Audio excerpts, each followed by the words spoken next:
Welcome to the Intuitive Websites Internet Marketing Podcast, bringing you the country's top podcast on the subject of internet marketing with your hosts, Glenn Thayer and the CEO of Intuitive Websites, Thomas Young.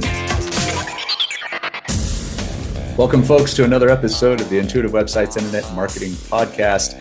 Tom and I are here. We're going to take a look at what mobile get-in means. Yes, I know today is Earth Day, April 22nd, but April 21st was mobile get-in. Now, what exactly is mobile get-in? Well, that was when Google changed its algorithms to be mobile friendly. And if you were not mobile friendly, your website was then reduced in the SEO ranks. If you're on a mobile device, you can go on any of your mobile devices, pull it out, do a Google search and look. And what you'll see right underneath the link, it will say mobile friendly. I tried to do it on desktop. We don't have a screenshot for you because we don't have it on our desktops because it only shows up on the mobile version. But the point of this podcast is we want to get you ready to be able to face the surge of mobile websites and how to deal with those. So Tom, mobile get-in, talk to us about it. What do we do? How do we save ourselves from getting deleted from SEO? Well, it's really interesting the way that you're approaching this, and I think a lot of folks have made a really big deal about the idea of mobile get-in and so forth. But I think we have to step back for a second because why is this happening? And I think it's important to note it's happening because we're getting close to a major milestone, and that milestone is that more Google searches will come from mobile devices than desktop devices in the near future. They're at 48% right now, so almost half of all searches are done on phones. And Google defines a mobile device as a phone. So tablets are really considered like the laptop category. So this is all happening on phones. And part of the reason it's happening is because phones are getting bigger. And I guess at some point they may have to really define, is it a phone or a small tablet, right?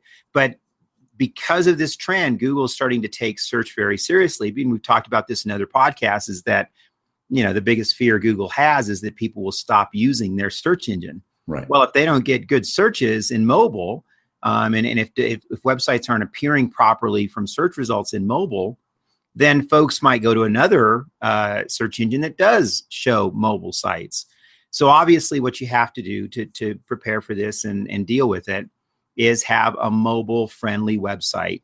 And it's a mobile-friendly website by Google standards. Now, the good news is Google has put out a tool, which we'll have in the podcast link here, that allows you to go and test your site to see if it's mobile friendly. And basically, you'll want to do one of two things: either have a responsive website, which we've talked about in the podcast before, that modifies itself to different screen sizes, or have a mobile-only site, which is a site that displays on mobile phones, and it can detect the phone coming in and then displays. Now, there's two ways to do a mobile site. You can do a mobile site that has its own URL and has its own unique content, and there's really two websites. Or you can have your current site modify itself to mobile. And that's really the best way to go, because you don't want to get in trouble with Google as far as duplicate content and duplicate websites, which is still an issue. And that's what we're talking about when we're talking about responsive design. Is there an example that you can show? Because I know the Intuitive Websites website is adaptive and it's got responsive design. Can you show us a screenshot of that, Tom? Sure. Let's take a look. So this is our website, and you can see this is what it looks like on my laptop, which I'm basically looking at it on the screen here.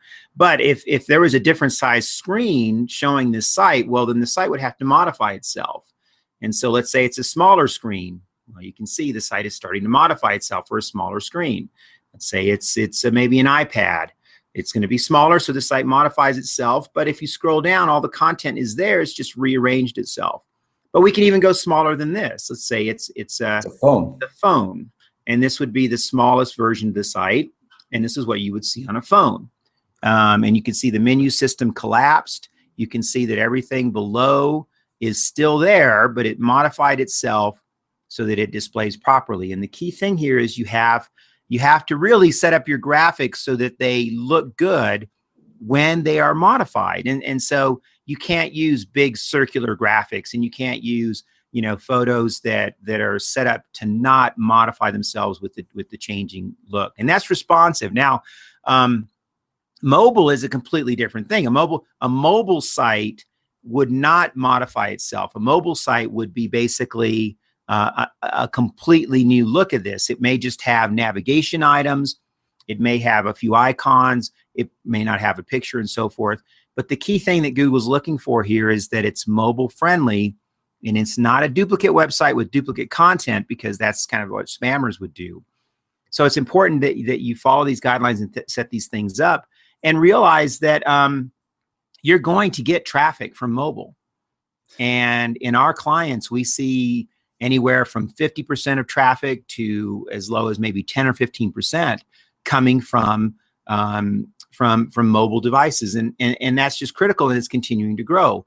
And so we're feeling like you have to cover your bases, because you don't want 15% of your visitors to not have a good site experience, and you don't want to be penalized in those 15% of searches or more for your site. And like I said, some of the sites that we manage have as much as 50% of their traffic coming from mobile.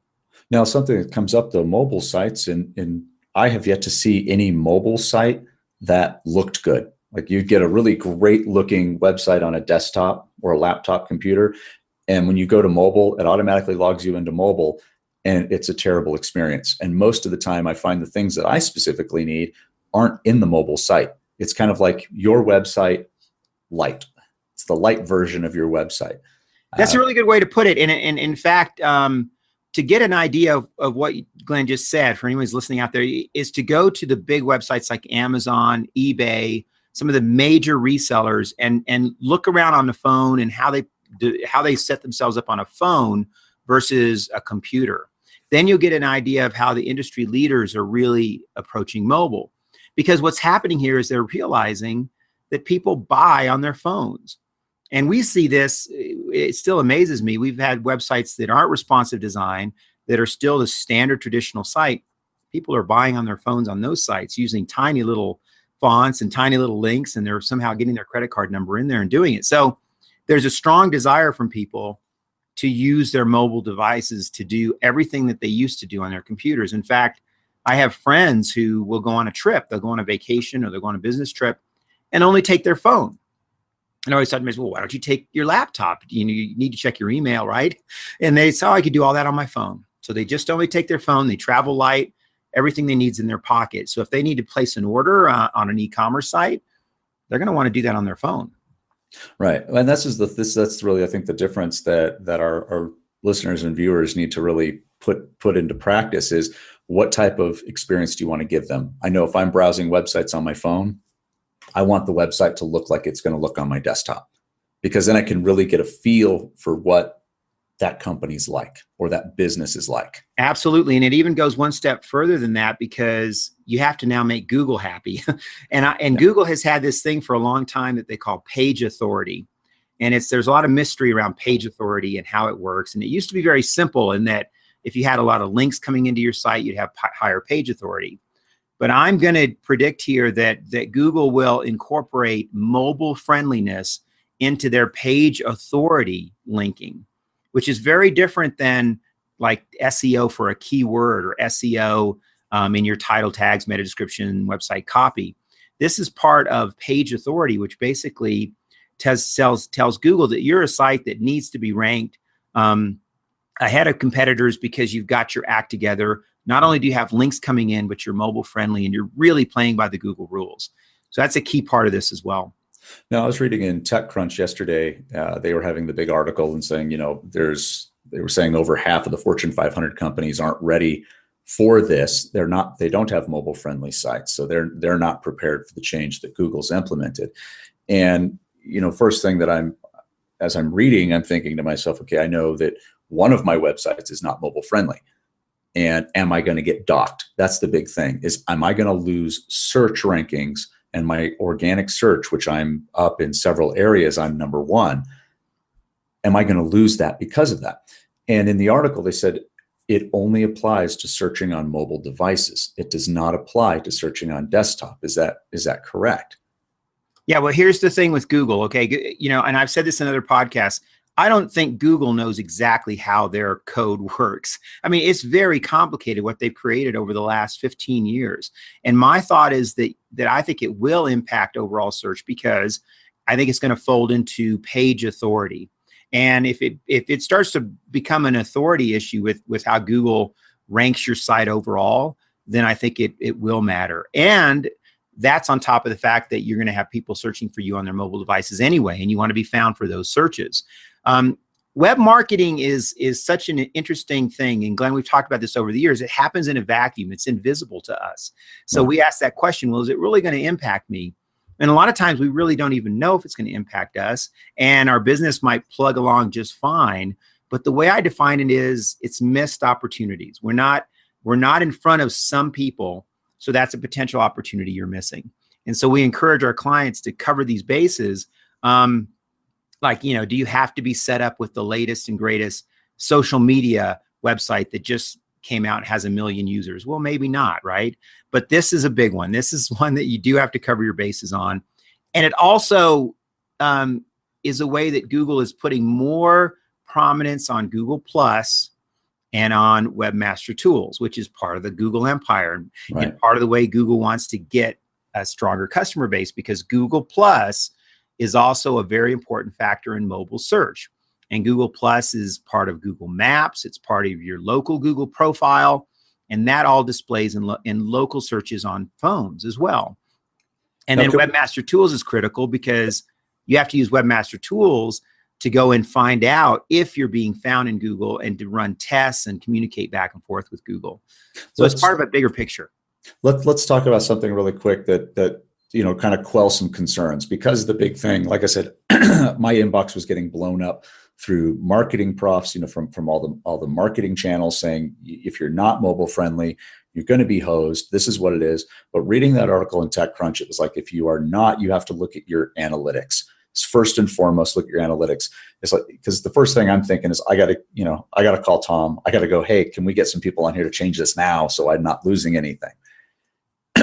I looked up into the analytics, and I looked and realized that 90% of my web traffic comes from a desktop. Yes. And then I have about 6% comes from mobile, 4% from a tablet. Right. And so if I break that down and look at it from that perspective, the majority of my clients are not coming from a mobile device. Now, That's right. That being said, I guess it gives me a little more time. It doesn't give me, hey, do this today, and you have to stop everything and do it. It's something that needs to be corrected in the next 30 days, but it's not something that has to stop the presses, get something else done. Exactly. And B2B businesses like yours, where folks are doing research on you and they're working in an office, like I said, they might see that 10 to 15% visits from mobile. But it's part of the web marketing strategy of covering your bases. It's the same type of question of, well, should I have a Facebook business account, or should I have a Google Plus business account? Well, yeah, because the numbers are starting to approach these quantities that you want to take seriously and have covered.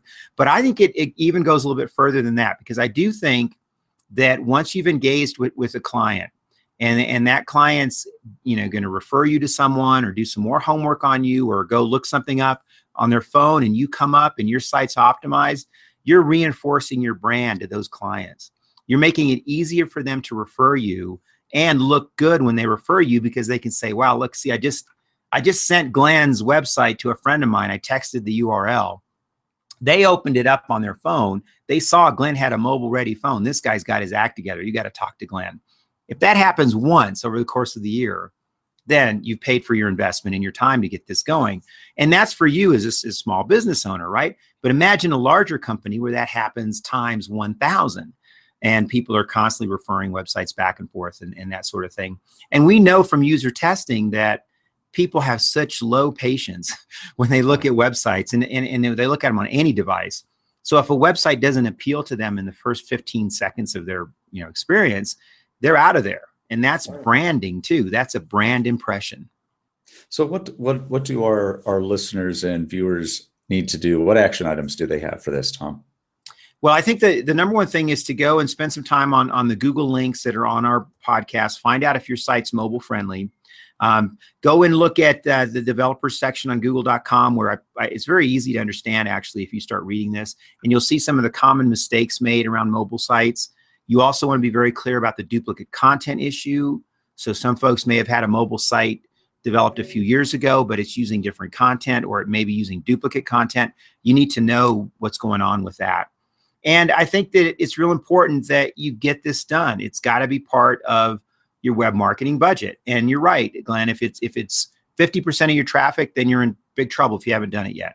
If it's 10-15% of your traffic, then it's just something you need to get done eventually and check it off your to-do list. Make sure Webmaster Tools is set up. Make sure you have one Google Plus account. If you have more than one Google Plus account, you need to consolidate those. And you can find out if you have more than one Google Plus account by doing a search in Google Plus for your company name and then click on View All. And you'll be surprised. I mean, we have clients on a regular basis that have 4 or 5 Google Plus accounts and had no idea. What'll happen is all those will be indexed in local search, and people will be seeing out-of-date phone numbers, out-of-date addresses, out-of-date maps, and so forth.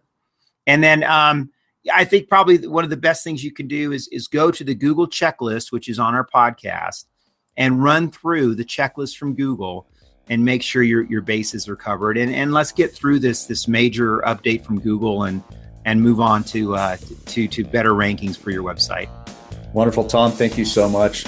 Ladies and gentlemen, thank you for joining us again for the Intuitive Websites Internet Marketing Podcast. I'm Glenn Thayer. Thanks.